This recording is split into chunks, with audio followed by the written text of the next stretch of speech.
And here we have the Chariot. Okay, that'll probably be as far as I'm going to go today to get 8 cards in one shot here. I don't know if they'll be all in the same video or what, but you know, we're just going to go with this. We're just going to go with this. So the Chariot is fascinating.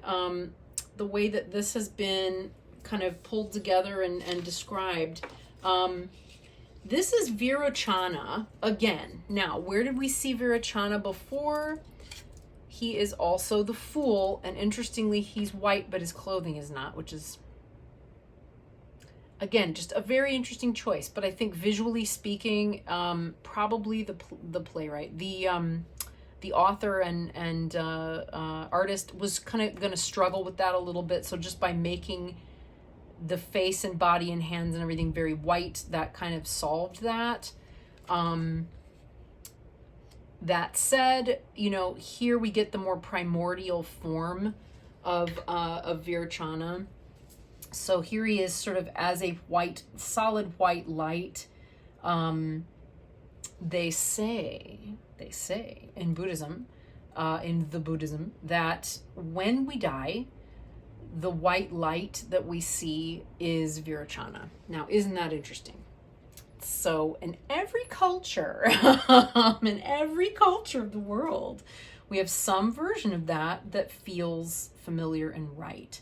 So if you have a sense of what that white light is, you know, whether it's a God within, or whether it is angels or whatever you conceptualize it as, that is the feeling tone that you want for Virochana, which, remember, is the feeling tone that we want to have from within ourselves as well, right? Because what do we want? We want to awaken that primordial Buddha within ourselves on the path as the Fool. So that's where we're going here. Now, the dragon is fascinating. I had to do some, I thought, what is the deal with Virochana and dragons? Like, is that a thing? Is he ever pictured elsewhere on other mounts? Why do we put Buddhas on a mount? Why do they have to ride an animal? The answer to that is because each of these animals represents a particular quality, right? That we're hoping that the Buddha has innately within him, or her, but that we also hope to embody, right? So this is directly from the Tibetan Journal website. In Tibet, dragons are considered among the 4 dignities, when the other with the other 3 being the tiger, the snow lion, and the Garuda. So it's never an African lion because they don't have African lions in Tibet. They also don't have oceans with conch shells in Tibet, I would also add. But, you know, I mean, who's counting? I'm thinking the Silk Road is the reason for a lot of different things, and also confusion around that, because multiculturalism is not new. This article goes on to say the dragon is believed to have the power of perfect communication and enlightenment, being able to see through slander and other forms of manipulation.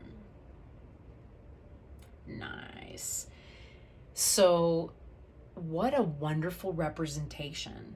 So if your chariot is a dragon, that chariot gives you the ability to have the power of perfect communication. So how do we move forward in the world?